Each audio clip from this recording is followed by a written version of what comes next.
Myself Angita Tiwari from LG Institute of Engineering and Technology from ITIC department. I am going to take a session from the subject, that is computer vision. The subject code is 3171614. The module that we are going to cover is module number 5. In that, the module name is camera calibration. In that, we are going to do the topic that is camera models. In first lecture, that is part 1, we have done in the last lecture, that is camera models itself. In that, we have learned about the first of the camera model. So after the other types of camera models we are going to do in this session. So camera models with respect to the computer vision toolbox, as we can say, the different types of models that we have in terms of camera contains calibration. So calibration includes many algorithms, that is, for example, like pinhole that we have already discussed in the last lecture, the pinhole camera model and the fisheye camera model. So basically we have basic two types, that is pinhole and fisheye.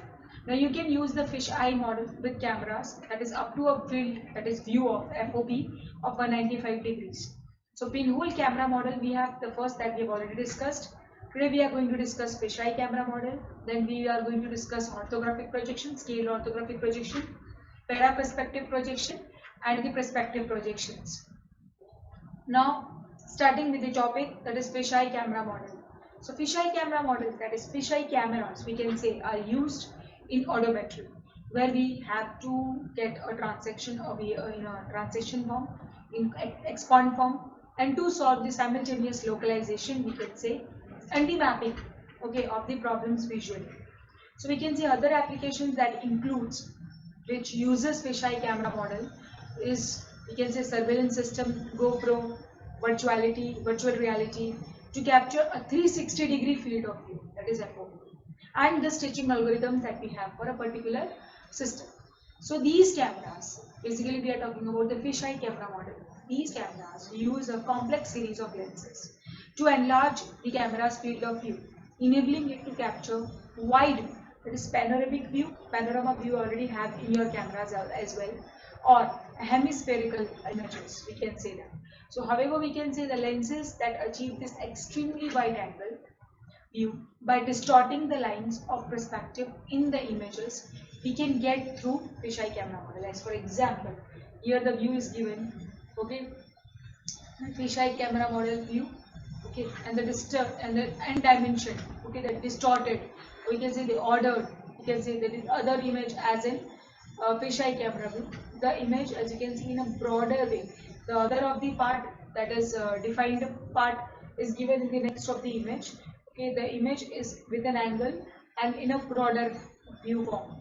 Okay, so here we can say that because of this extreme distortion a fisheye lens produces, the pinhole model cannot model a fisheye camera. Okay, so the extreme distortion is produced as a fisheye lens.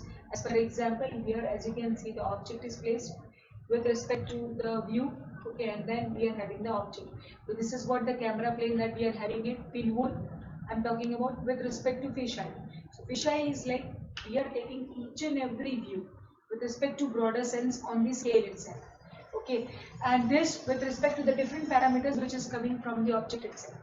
So these are the, we can say it is a comparison. We can here also compare the two of the cameras models that we have.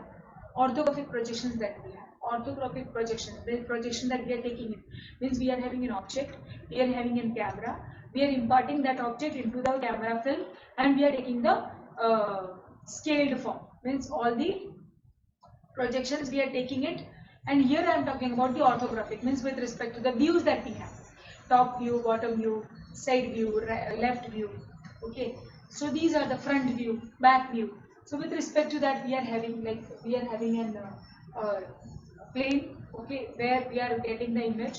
So that side we are having the object, we are imparting it into the image plane, and then we are receiving the image with respect to 2D view, okay, that is x and y, z with respect to center O, that is center C, okay. And here the impartment, the extension of the images that I am taking, that we are taking place on an image plane, is defined with the two of the center, means center will remain as it is. If it is a center as given as C, it will be taken as 0 on the same plane, because we are taking the projection of it in the form of orthographic, means parallel projection or orthographic projection. So orthographic projection means taking with the view, So 3D scene is at infinite distance from the camera, we can say that.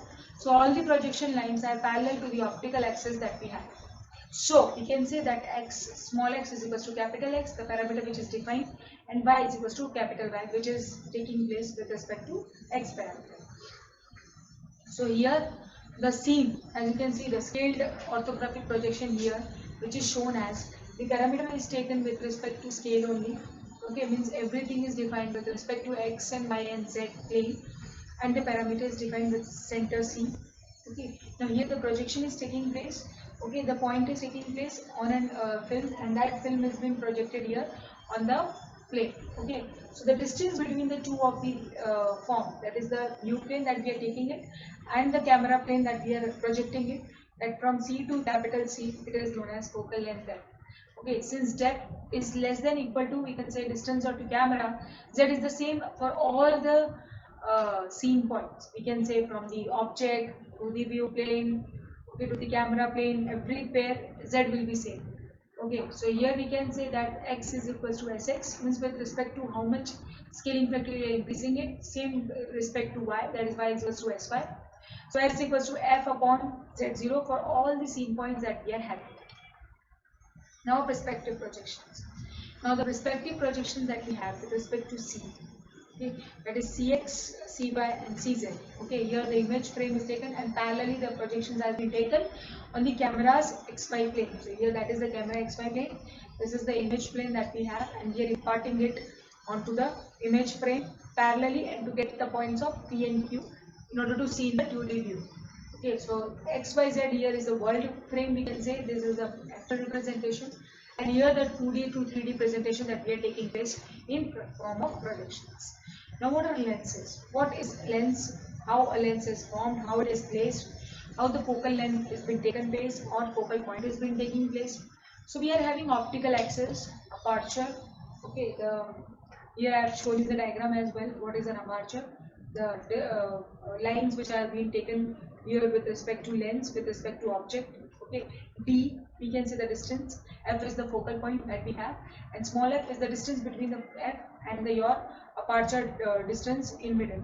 Okay, so with respect to that, here a lens, we can say, focuses parallel, that is rays, onto a single focal point. So focal point at a distance F beyond the plane of the lens F is a function of the shape, and we can say the index of refraction of the lens. Now the aperture of diameter D, as you can see it with respect to the P diameter, restricts the range of the rays. Aperture may be on either side of the lens, any of the side that you are taking place. So lenses used to be typically, we can say, spherical, but how many spherical elements are there? We have to design, we have to need to find it out, and then design to improve the variety of the all the points that we are taking place. Okay, these are the different parameters that we need to keep in mind whenever we are taking lenses into consideration. We are having thin lenses as well. We can say here focal point is defined, aperture is defined, f is defined as a focal point. Okay, the distance between the two of the point, that is object and the lens and the image. Okay, focal point we have, image point we have. Okay, so every parameter is defined with respect to lens that we are taking it with respect to object. So thin lens equation, we can get it as 1 by d0 plus 1 by di is equals to 1 by f. D0 means do. So any object that is point satisfying this equation is in focus. So what is the shape of the focus region? The first question that will come in our mind. How can we change the focus region? So what is focus and what's not? That we need to keep in mind. So here the focus is representing light. We are having a lens in middle, we are having the film in middle, and we are having the object. How the line is crossing the lenses with respect to film? All the lines are not passing through and reaching to the film. Some lines will go and some lines will not go. So with respect to the lines which are reaching to the film by crossing the lens is the focus point that we need to consider. So a lens focus light onto the film. So there is a specific distance at which the objects are in focus. So other points which are projected to a circle of the confusion, we can say in the image, is the point that we need to keep in mind. So aside, we can say that could actually compute distance from the defocus, changing the shape or relative locations of the lenses elements that will need to change this distance. So this is what the different points we need to keep in mind. Aside means keeping the aside all the points that we need not have to consider for the focus. And with the points that we are taking into consideration, so the circle of the confusion that comes here is the focal point which is reaching, the points which are reaching to the film. Okay, so this is what the thing are with respect to the different parameters of the camera models and the different camera models we have studied till here. The next topic we are going to do in the next session. Thank you.